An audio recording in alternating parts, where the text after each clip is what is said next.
that, Ben, if you would like to share your slides and get into your great discussion, we'll have even more wonderful discussion. One other little point just in the chat, Rex has posted a few links, both to Turtle Island Games and about native teaching aids regarding games in the US that deal with Indigenous issues. So there's something to take a quick look at. But Benjamin, the floor is yours. Thank you, Tom. So first of all, thank you for inviting me. Thank you to Rex Brynan. Thank you to my friend Ben Taylor, my partner in crime. I will present our work briefly. And thank you, Tom. We had two wonderful meetings, and part of the things that I'm going to present are the fruit and the consequence of our discussion. So, un grand merci, Tom. So the title of my presentation is in French, but I will do the presentation in English, but maybe with some sentence in French, like chocolate pieces in a cake. So French would be the chocolate. So, Messieurs les Anglais tirent les premiers, he prefers it. This is a quote, maybe this is a urban legend. It was supposed to be said by the French officers a long time ago.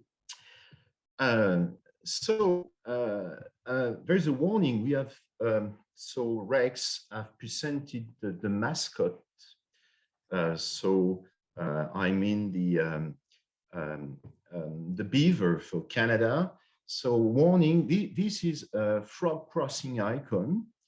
Normally should be, this is all the picture in the deck of slides are under Creative Commons license. So this is a frog. I think that some of our friends across the channel call us the froggies. So this is a sense of humor. So I will try to propose some thought-provocative material during my presentation. So the idea is how to promote collaboration in serious gaming. So we will mainly discuss cooperation between French-speaking and English communities. As you said, Tom, language is another driver of diversity in wargaming. Speaking French or speaking another languages is a driver of diversity. And the question is, what is the expected added value? Okay, we have to expand the network, but maybe we have also some more things to gain in such a cooperation. And the other point will be how to move forward concretely. So this slide is to say that I'm a kind of prototype of an Franco-Anglo cooperation. So I'm sorry for the accent. So my name in French, if I pronounce with the French accent, is Benjamin Williams-Rambaud. So half of the family branch of my family is from the south of Wales. So I'm 25% Welsh. And the motherly branch of my family originates from the east of France. So I'm 74 or so percent French, but I'm definitely French. I was born in France and I'm a French locutor. So I'm an academic, but I won't speak as an academic involved in the business of professional wargaming because I'm a professor of finance. So my usual business is mathematics, modeling, and all this boring stuff.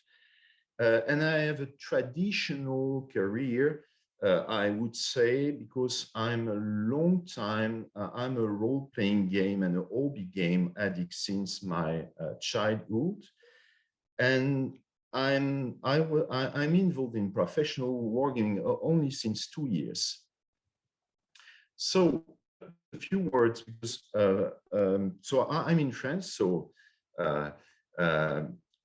Patrick is in Paris. I'm located in Clermont-Ferrand. Just a few words about Clermont-Ferrand. This is the city my university is in. So this is very famous in France because this is the land of volcanoes, so 80 volcanoes surrounding the city, but also on the right side of the slide, this is a map of the siege of Gergovia, so 52 before Christ.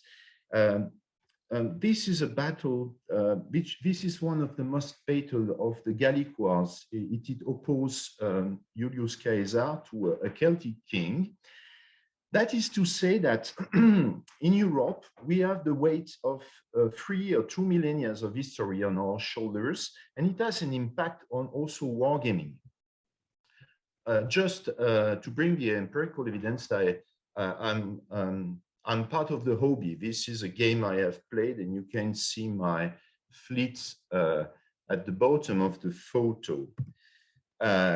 So as I told you, I'm new in the business of professional wargaming, and this is another evidence of a cooperation between an English-speaking guy and an English-speaking person, so Ben Taylor, that you all know very well. So we collaborate with Ben since it would be 2 years and 2 months, and we met at the work at King's. I made a presentation. I pitched a project at the Wargaming the Pandemic workshop. So we have developed a set of matrix game at a national level of a fictitious country. So you can see the flag of our fictitious country, which is also a mix between France and England and Canada. You have the red maple leaf, and you have the blue, white, and red stripes of the French flag. And we currently work on a model-supported matrix game with Andy Lee, which is, I think, in the attendees. So, bonjour, Andy. We have made presentation at Connection UK, at Connection US also. So we go back to the question of translation, because this is a point we have discussed. How to translate the word wargame in French. So in franglais, franglais in French means a mix when you speak French, but using English words. So we also call that novlangue in French. So there are finally 2 translations for wargame in French. So you can say je joue au wargame, but you can say also jeu d'histoire. So jeu d'histoire in English, history games, mainly for hobby games, and serious games, jeux sérieux, for professional war games. That is what it was explained by Patrick during his presentation. So as you can see, we want to be taken seriously. We want to appear as very serious people. So the quote is, this quote was reported by a French philosopher, Voltaire. It's supposed to be a quote from the Battle of Fontenoy. So this is during the War of the Austrian Succession. And it was a battle between, to be simple, the French and the English, as we often did during our common history. And the English did arrive and say to the French army, you, sir, the French, we invite you to shoot first. And we, the French, said, maybe our supposed chivalrous virtue, no, sir, shoot first. So this quote is to say that culture is everywhere, and culture also is on the battlefield.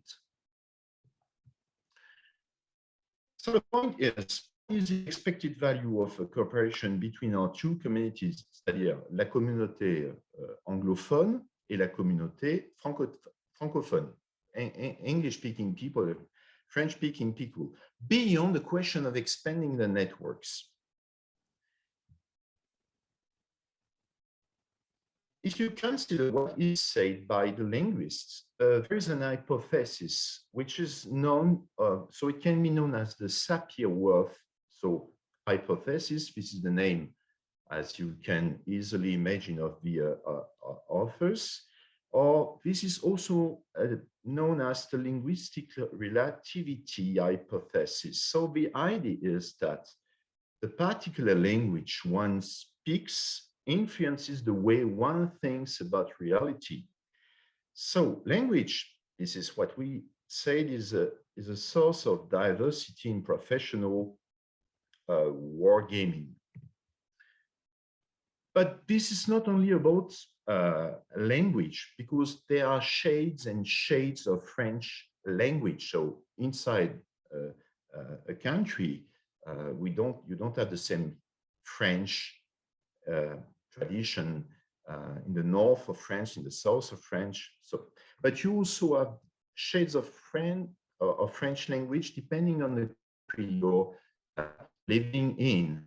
So it can be in Belgium, in France, in Quebec, Luxembourg, Belgium, but also in Africa. So we are influenced by a mix of language and national culture.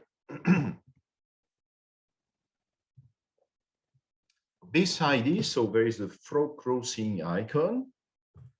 One idea we often have in France, we are very proud with the French language, is that speaking French is also against one-track thinking. This is the title of a book written by a very famous French linguist, Claude Agege, that was published in 10 years ago.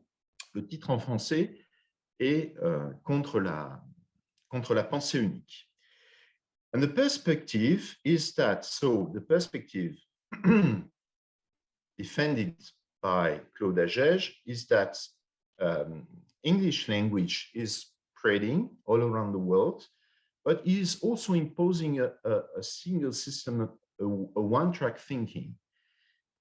So speaking French, speaking German, speaking Chinese, Japanese is also a way to add another way of thinking reality. So what does it mean? If language, influence, and culture do influence our thoughts, what does it mean to speak and think as a French? I mean, someone speaking French and living in France. So, la langue de Molière, comme on aime à dire chez nous. So, it is often said that French, but also German, are languages that are prone, that are close to abstract thinking. And we have a strong test, just to give you an example, in France for pure mathematics, for philosophy, very conceptual philosophy, for the chess and abstraction. So these are the names of some very famous French philosophers of the 20th century, Baudrillard, Deleuze, Derrida, Foucault. So the next point is that language and culture has an influence on game design. So this is my point, and this is my point of view. To make a very binary taxonomy of games, so that can be found on all the websites. So this is what is taken from the Board Game Geek website. So you have the Euro games and you have the Ameritrash. So this is a catchphrase, but American-style board games.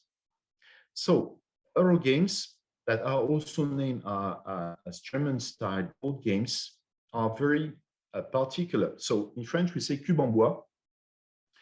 Cube en bois, this is a slang word to say that the material, the components are made of small cubes, pieces of wood. So this is the description which is given in Board Game Geek of a Euro game. So indirect conflict, low randomness, and the idea of getting the most strategy from the least or minimal mechanics. These games are known as Euro games because the majority of the designers are from continental Europe and especially from Germany. Not all the designers, some of them are from the US, okay? And some designers of Ameritrash games are from Europe. So on the other hand, what Ameritrash means, so this is taken from the Board Game Geek glossary. So it means highly developed theme, a player-to-player conflict, and a high level of randomness. So, this table makes the comparison of the two types of games. And my point is that if I consider overall the level of abstraction of Euro games, the level of abstraction is pretty high with minimal mechanics, very low randomness, and pretty low for Ameritrash. So the idea is not to say that some games are better than the others. Personally, I enjoy playing both. I play Euro games. I do adore Ameritrash, but they are very different. So finally, just to conclude this point, I think that Euro games and Ameritrash are also different because of these differences in language and in culture. So next step, and this is what we discussed today, how to promote collaboration entre les deux côtés de l'Atlantique et de la Manche. So this slide, this is an old game I played when I was very young, Les Aigles. So this is a Napoleonic war game, as you can easily imagine. It was published in 1919. So the authors are French, Jean-Michel Hautefort et Jean-Jacques Petit. But as you can see here, the rule book is bilingual, so it's written in French and in English. So on the left side, you have the rule in French, if my memory serves me well, and on the right side, it's written in English. So I think we should promote bilingual materials, and this is a point that was discussed a few minutes ago. Il faut promouvoir des documents écrits en anglais et en français. Some ideas, some things we have discussed with Tom is, for instance, we may have post maxims that were written both in French and in English. Promote bilingual game rules, as it is the case for Les Aigles. But also this idea of having a French-English glossary for concepts that are not easy to translate. There's no translation in French for matrix game. We say matrix game. So this is another point. Another issue is that everything is a question of perspective. Tout est une question de point de vue. So, warning, this is another frog crossing icon. So, in Paris, in the west of Paris, this is the station with the train going to the west of France. We have the Austerlitz station, Gare d'Austerlitz, a very famous French victory. And in London, our friends, our British and English friends, at the Waterloo station. This is another victory, but of a British-led coalition. Just a side note, this is a coalition who won. We have discussed coalition yesterday. And just also to connect with the very interesting presentation made by Tom Moat, he did also emphasize the fact that the risk-taking attitude of the soldiers is also country-specific, with his brilliant Vive la France. So, last slide, we need crossed views also on common issues. On a besoin d'avoir des regards croisés sur des thématiques qui nous sont communes. If I take this cup of coffee, this is a small format, so this is an evidence that I'm French. The same object has very different characteristics depending on how you look. If you look it from the top, the bottom, the right, the left. And I think that when we investigate issues in wargaming, it also depends on who is considering it. So we may also have mixed teams to investigate common issue. A very good example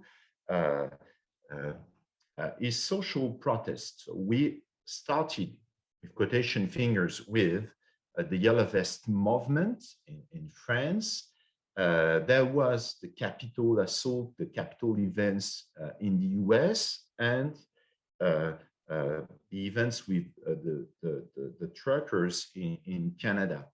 So I think this is also a good example where we may have an added value by collaborating and working together to have this cross view, ces regards croisés, comme on dit en français. So I'm okay. So it's time now to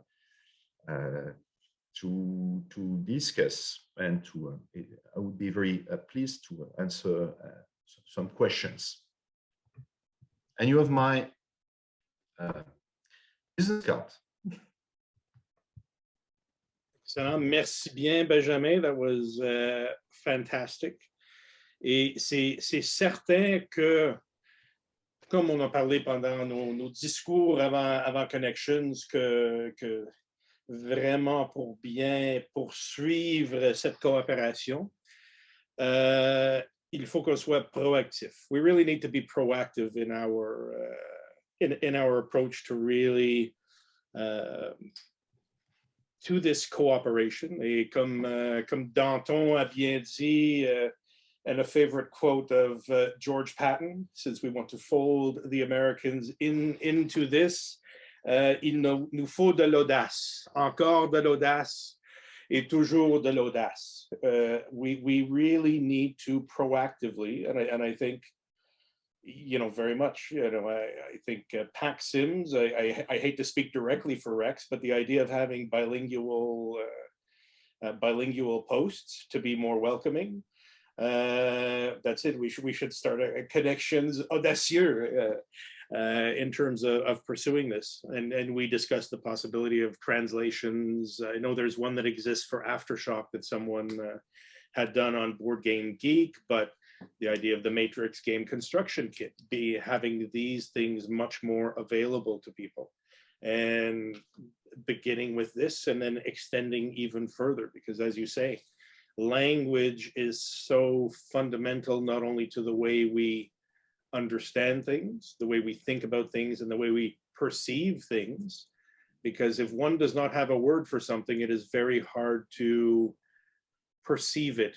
in a certain way. And there are certain languages where, for example, in the Canadian North, some the Innu people speaking Inuk will have 100 words for snow, where we have 5 to describe different kinds of snow, corn snow, powder snow, that sort of thing. So obviously our view of it will be very, very different.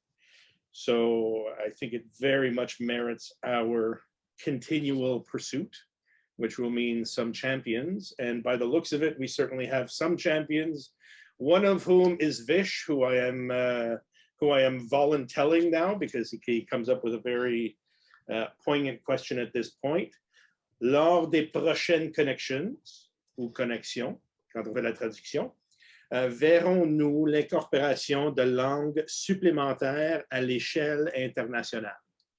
And I think that's, that is a terrific point, Vish.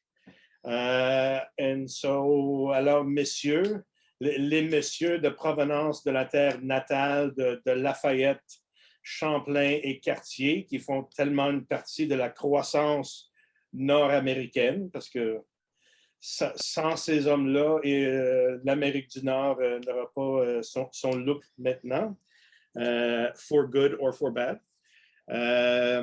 Qu'est-ce que vous en pensez et comment est-ce qu'on peut encourager ces initiatives-là?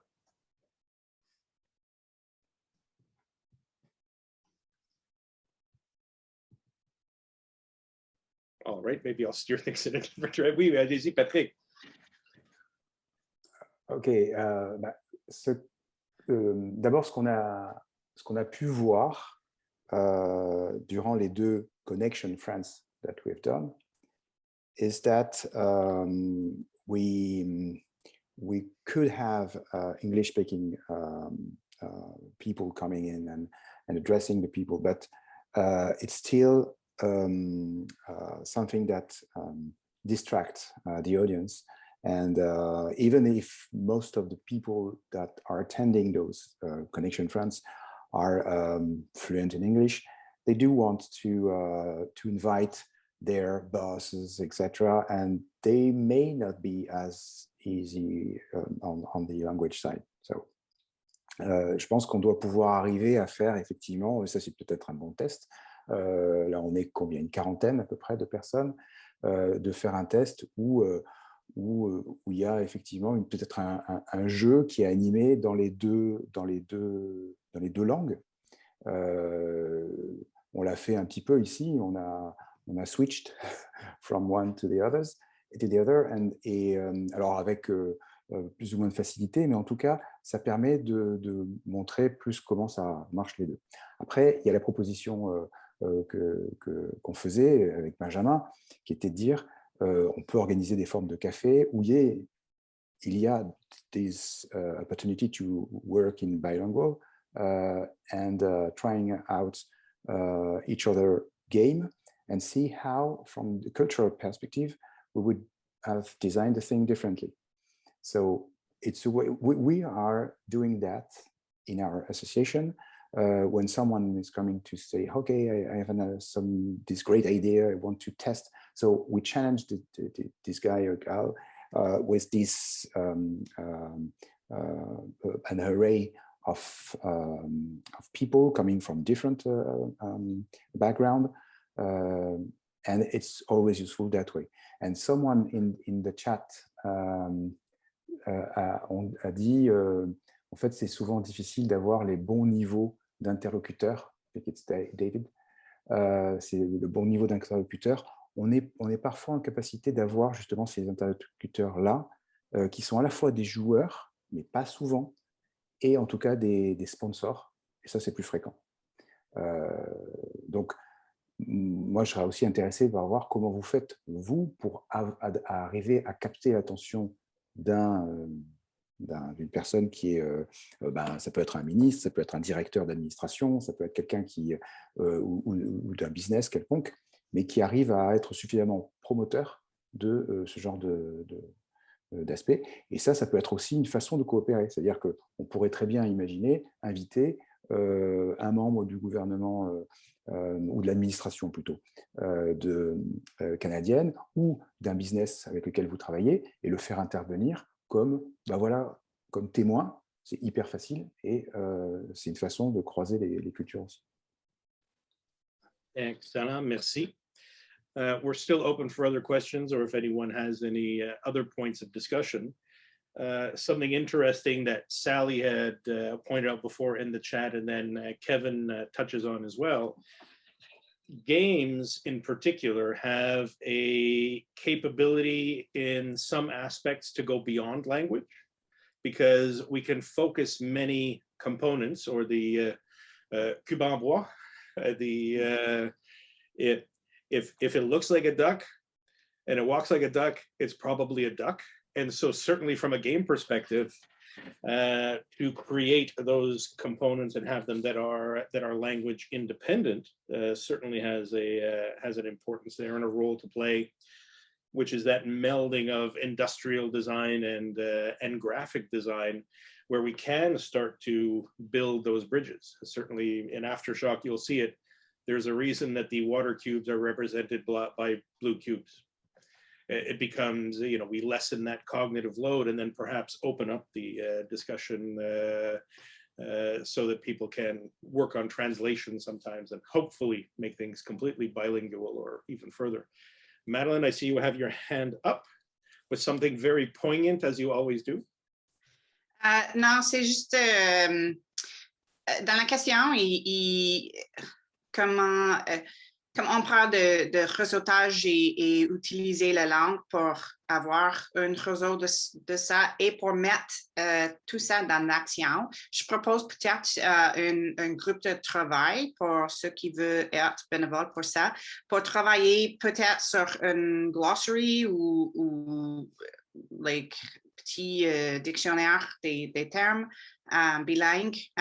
If anybody's interested in kind of just getting together from time to time or starting to get a little bit of a work plan. I mean, everybody is overloaded right now, I know, but chose comme ça, on peut parler, mais sans action, nothing's going to happen. So in my true diplomatic training, I'm putting it out there for anybody that wants to join together, just probably starting via email and maybe just getting a sense of things that we could kind of start to do. This would be good. I've certainly taken down the name of Les Aigles and also prononciation pour des anglophones. Particularly, I need help there. In any case, so it's not just the list of words, but I think it would be a good idea to maybe start a petit groupe de travail, a little working group for people who want to be involved in this. Because again, I can't expand this tool that I think is fantastic without being able to offer that capacity. So, and not just because of expanding, it's really important for all these reasons that we are identifying. And thank you, Benjamin. That's like so much of your presentation was in response to all the questions I had and the points that I think are important. It's language is, and Greg is sort of making this point in the comments too, language is a way to express your worldview. And so it's important that we have that capacity. So working group, develop French, English to start with, I think. Send me an email. I've put my email many times, but in case anybody doesn't have it, and I'm not sure if it's in the program anywhere, but I'm putting it again in the chat. Get in touch with me, and I think we can start to have a list of who's interested, who can be part of this, and we'll form a list or a way to get together and discuss. Excellent. No, that's and really important, and I think we've touched on it so many times. Some common lexicon, at least as a point of reference, so everyone understands what everyone is talking about. When one brings up an idea or a concept. Tom Mowat mentioned it yesterday when he was discussing the idea of clearing the woods. When the Americans cleared the woods, they just got past the woods, where the British assumed that they had securely cleared the woods of any enemy. We come back to, even linguistically certain concepts and ideas like capacity and capability in English. There is capacité in French. There's not really a capability per se. The word aimer in French, where in English we will have like and love, meaning two very completely different things. And if you are like my 13-year-old stepson, he will make sure to tell you he likes a girl. He does not love a girl because they're just friends, but very different concepts when you think about it. Greg Litton brings up an interesting point about the universality of games, and now we have to be careful in design and think about the design goal to be, do we really want universal completely versus dealing with local sensibilities? Because we also cannot lose that aspect, especially if delivering on site, because as much as we want a commonality, we don't want to lose the very nuanced aspects that either may be tied to language or to culture. And that's it. Okay, Madeline, you've put up your your email there. That is terrific. And you know, Greg goes on to discuss about, you know, Sesame Street, how Sesame Street has very common themes, but has been directed in a very localized way to good, to a great aspect, where we have Sesame Street in the United States to represent the inner cities, but then that became, I think it was Sesame Park in later years in Canada to represent more of the Canadian realities in terms of reaching people. So there's very much that that aspect.